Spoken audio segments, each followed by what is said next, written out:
Hey guys, welcome back to the channel Calibrate Physics. In this question set 2, you all can attempt 10 more beginners level questions on plane mirrors. Okay, so start solving them. Here are the questions.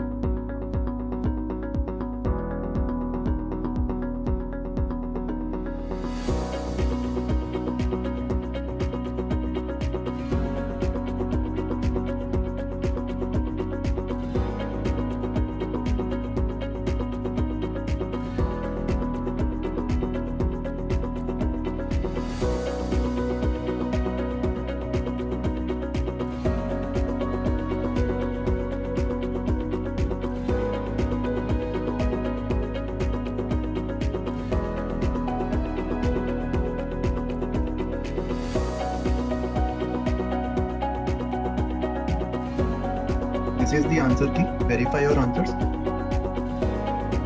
Okay, so let's start discussing the solutions now. Question number 1.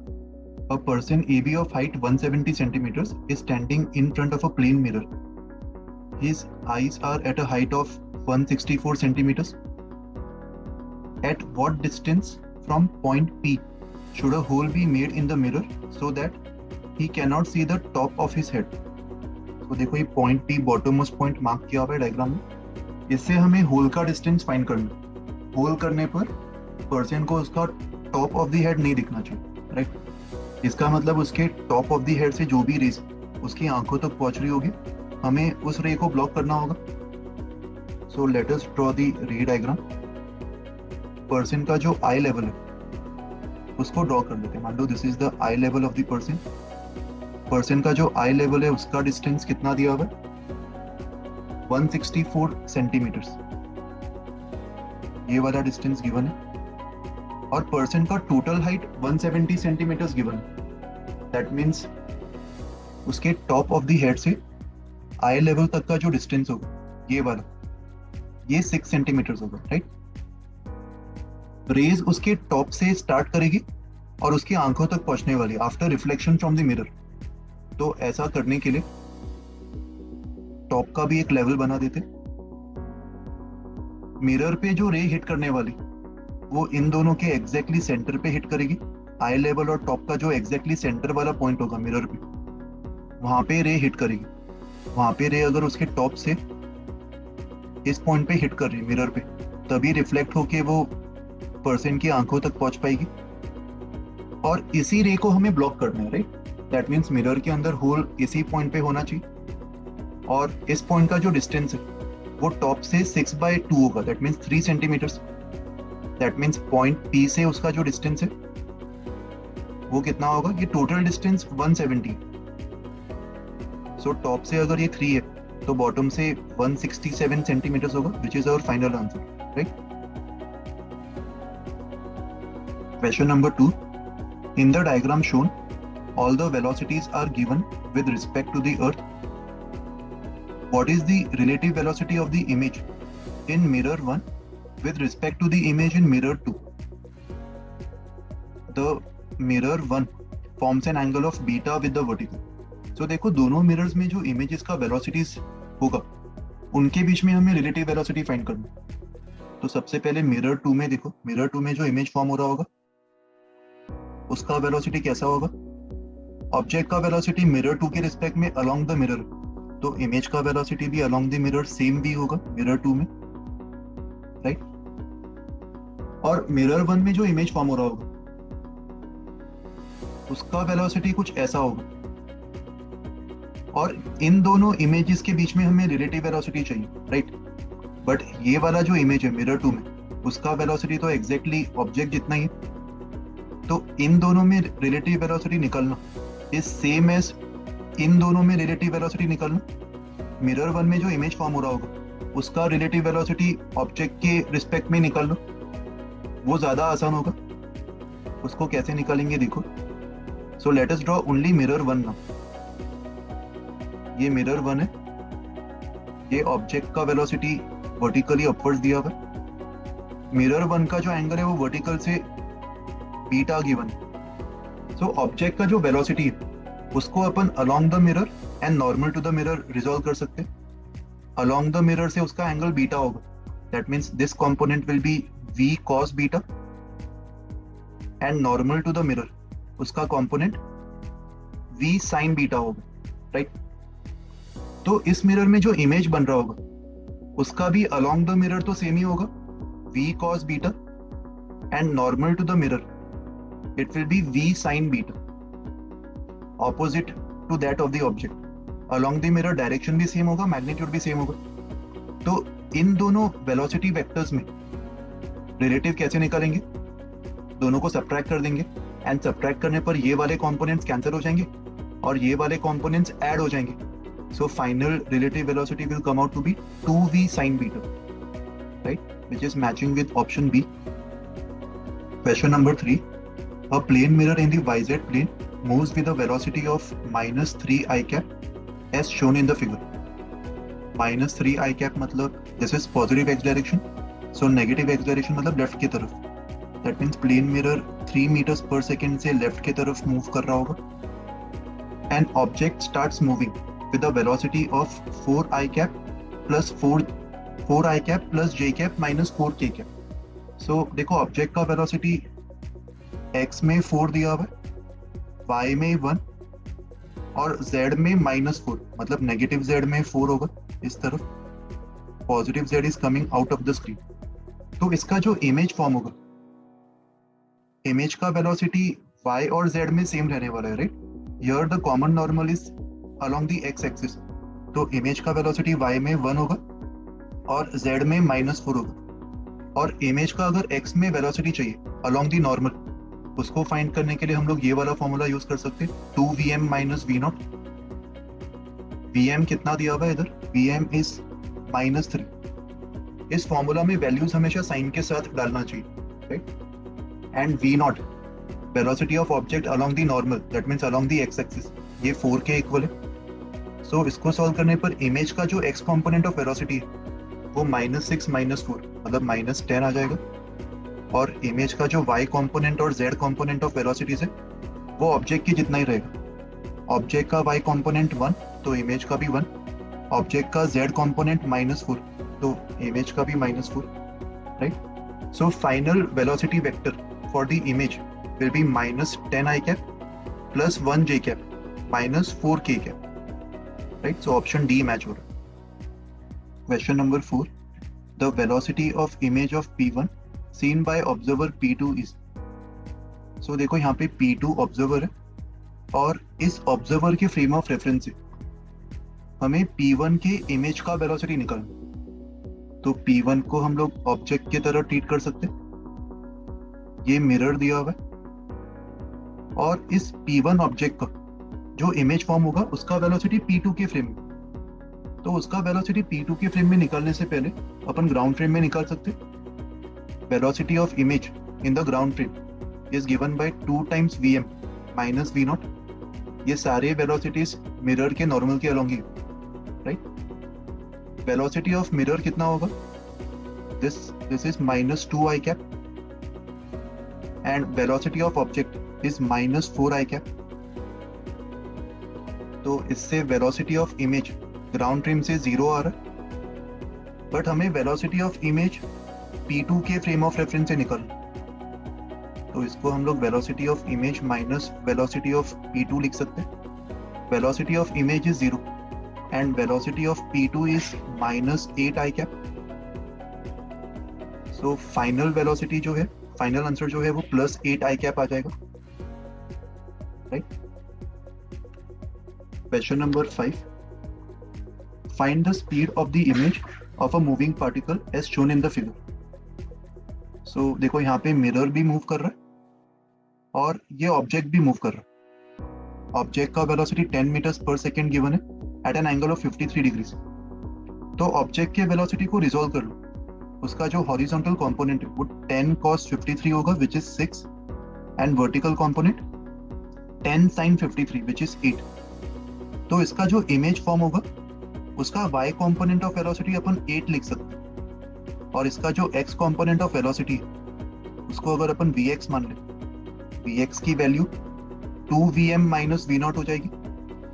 All this velocities are again along the normal to the mirror, तो उसके लिए ये formula apply कर लो। With proper convention right को positive मान रहे हैं हम लोग और लेफ्ट को नेगेटिव। तो यहाँ पे Vm -2 गिवन और वेलोसिटी ऑफ ऑब्जेक्ट ये 6 के इक्वल है +6। तो velocity of image in the x direction will come out to be -4 -6 which is -10 meters per second. That means image जो है वो x में लेफ्ट की तरफ 10 meters per second से मूव कर रहा है और y में तो वो ऑब्जेक्ट जितना ही मूव कर रहा होगा 8 meters per second। तो इसका जो नेट वेलोसिटी है उसको हम लोग √10² + 8² ये लिख सकते हैं, which will be 100 + 64 √164, right? Question number 6. A point source has been placed as shown in the figure. What is the length on the screen that will receive the reflected light from the mirror? So यहाँ पे एक point source रखा हुआ है, point source of light, और ये mirror है और स्क्रीन के ऊपर रिफ्लेक्टेड लाइट कहाँ तक पहुंच पाएगी ये हमें फाइंड करना। तो उसके लिए मिरर्स के एक्सट्रीम से रेस को ड्रॉ कर लो। जो रे मिरर के लेफ्ट मोस्ट एक्सट्रीम पे हिट करेगा यहाँ पे वो रिफ्लेक्ट होके इस तरीके से ट्रैवल करेगा और स्क्रीन पे मान लो वो पॉइंट P को हिट कर रहा है, और जो रे मिरर के राइट मोस्ट एक्सट्रीम पे हिट करेगा वो रिफ्लेक्ट होके लेट्स से पॉइंट Q पे हिट कर रहा है। दैट मीन्स रिफ्लेक्शन के बाद सारी की सारी जो रेज होगी वो खाली इसी रीजन पे रीच कर पा रही होगी और इसका हमें लेंथ निकालना। ओके, सो इसका लेंथ निकालने के लिए पहले हम लोग ये वाला लेंथ निकाल सकते हैं। Let us call this length y1 और ये वाले लेंथ को अपन y2 मान सकते हैं। y1 और y2 अपन सिमिलर ट्राइंगल से निकाल सकते हैं। If you observe this two similar triangles, this smaller triangle and this bigger triangle, ये दोनों ट्राइंगल्स के दो एंगल्स सेम है, ये वाला और ये वाला, तो तीसरा एंगल भी सेम होगा and they will be similar. और सिमिलर ट्राइंगल्स के साइड्स का रेशियो इक्वल होता है। That means y1 upon h, this y1 upon h will be equals to this length. This length is 3h upon this length, so 3h upon h के equal होगा। तो यहाँ से y1 की value 3 times h के equal आ जाएगी। Similarly बीच वाले जो ट्राइंगल्स हैं अंदर वाले, ये वाला ट्राइंगल और ये वाला ट्राइंगल, ये दोनों भी सिमिलर होंगे। तो इनके साइड्स का जो रेशियो है y2 upon h will be equals to 2h upon 2h। तो इस केस में y2 h के इक्वल आ जाएगा। That means our required length will be equals to y1 minus y2 and that will come out to be 3h minus h, which is 2h, right? Question number 7. A ray of light falls on a plane mirror. When the mirror is turned about an axis which is at right angle to the plane of the mirror through 20 degrees, the angle between incident ray and the new reflected ray is 45 degrees. Find the angle between the incident ray and the original reflected ray. So देखो जो ये वाला statement है, when the mirror is turned about an axis which is at right angles to the plane of the mirror, ये statement का क्या मतलब होगा? इसको अगर अपन मिरर का प्लेन माने, okay, so let's say this is the plane of the mirror, इस प्लेन के परपेंडिकुलर जो एक्सिस होगा, ये वाला एक्सिस, इसके अबाउट मिरर को रोटेट किया जा रहा है, राइट? तो ऐसा करने पर क्या इंसिडेंट रे की वजह से जो भी रिफ्लेक्टेड रे जनरेट हो रहा होगा उस पर कोई भी असर होगा? अगर मान लो ओरिजिनली ये एंगल ऑफ इंसिडेंस है and angle of reflection is also equals to angle of incidence, mirror को अगर इस एक्सिस के अबाउट थीटा एंगल से रोटेट कर दे तो उस केस में भी रिफ्लेक्टेड रे तो सेम ही रहने वाला है, there will be no change, right? That means जो भी नया एंगल हमें मिल रहा है between the incident ray and the new reflected ray, that will be the same as the original. तो ओरिजिनल एंगल को भी अपन 45 डिग्रीज मान सकते हैं, right? Question number 8. An object and a plane mirror are shown in the figure. Mirror is moved with a velocity of v as shown. Find the velocity of image. So देखो यहाँ पे object stationery है, object move नहीं कर रहा, और mirror का जो वेलोसिटी है उसको भी अपन रिजॉल्व कर सकते हैं। अलोंग द मिरर उसका जो मूवमेंट है उसका कंपोनेंट v cos थीटा होगा and normal to the mirror v sin theta. जो component normal to the mirror होगा v sin थीटा, यही कंपोनेंट इमेज के वेलोसिटी में कंट्रीब्यूट करेगा, राइट। मिरर का जो भी मूवमेंट इसके अलोंग हो रहा होगा उससे इमेज के वेलोसिटी को कोई भी असर नहीं होगा। So along the normal direction velocity of image is given by 2vm minus v naught। Upward direction को पॉजिटिव मान लो, that means velocity of mirror will be plus v sin theta, और वेलोसिटी ऑफ ऑब्जेक्ट 0 के equal है, तो velocity of image 2v sin theta के equal आ रहा है। दैट मीन्स यहाँ पे ऑब्जेक्ट का जो इमेज फॉर्म हो रहा होगा वो 2v sin थीटा से ऊपर की तरफ मूव कर रहा होगा। Okay, question number 9, a person is in a room whose ceiling and two adjacent walls are mirrors. How many images are formed? So देखो दो adjacent walls जो होंगे वो कैसे दिखाई देंगे। मान लो ये सामने वाला वॉल है और उसके एडजेसेंट में ये वाला वॉल है जो स्क्रीन के बाहर की तरफ आ रहा है, राइट। दोनों वॉल्स के बीच में एंगल 90 डिग्रीज होगा और पर्सन यहाँ पे कहीं तो है। मान लो ये ऑब्जेक्ट है रिप्रेजेंटिंग द पर्सन।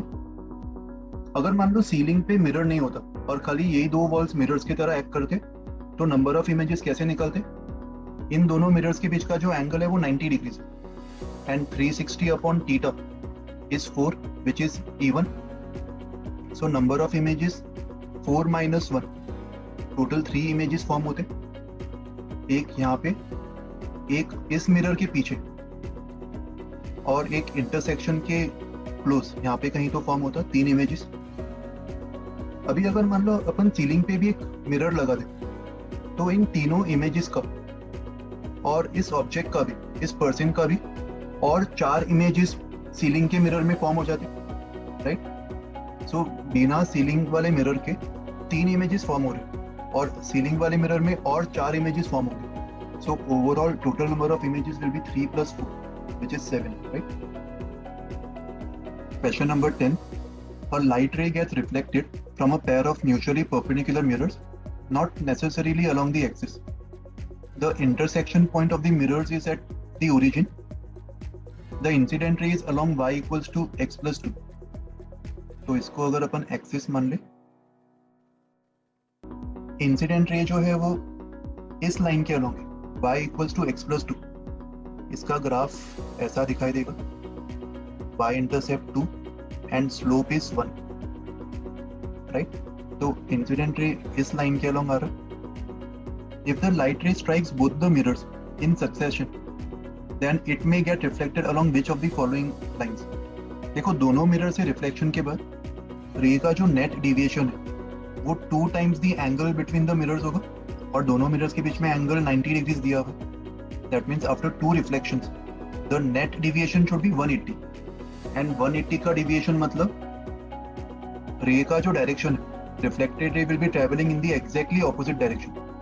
तो इस तरीके से भी ट्रेवल कर सकता है, यहाँ से भी ट्रेवल कर सकता है। इनमें से कोई भी लाइंस पॉसिबल है, राइट। इनमें से कौन सा लाइन होगा वो एक्चुअली मिरर्स के पोजीशन पे डिपेंड करेगा, बट इन सारे लाइंस की स्पेशलिटी क्या होगी, इन सारे लाइंस का ही स्लोप 1 होगा। दैट मीन्स रिफ्लेक्टेड रे जो होगा वो एक ऐसे लाइन के अलोंग जाएगा जिसका स्लोप 1 हो। तो इसमें से कौन से ऑप्शन का स्लोप 1 आ रहा है? Option D, right. So this is the correct option. So guys, this completes our discussion of all the questions from this set. Keep up the hard work by practicing many such questions from the other sets as well. Also, please do subscribe to the channel Calibrate Physics. You all can also like, share and comment below and hit on the bell icon to get notifications of many such videos in the future. Thank you all for watching this video and take very good care of yourselves.